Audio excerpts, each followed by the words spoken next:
There are a lot of potential reasons why you might be experiencing trouble on Peacock TV. In today's tech video, I'm going to show you how to fix the most common problems with Peacock TV on your LG Smart TV.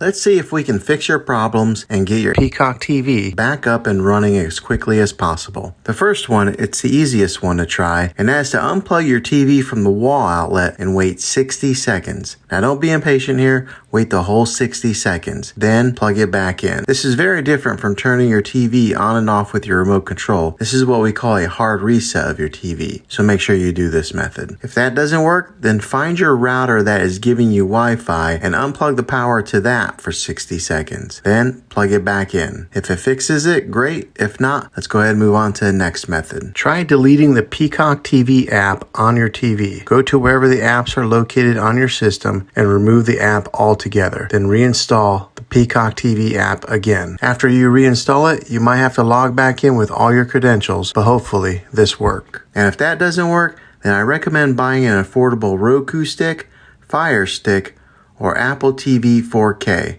and plug that into your TV and use that as your main streaming player. You'll be able to access Peacock TV that way. I'll put links in the description down below of where you can get one. Well, hopefully this video was helpful. If it was, go ahead and throw a thumbs up on it.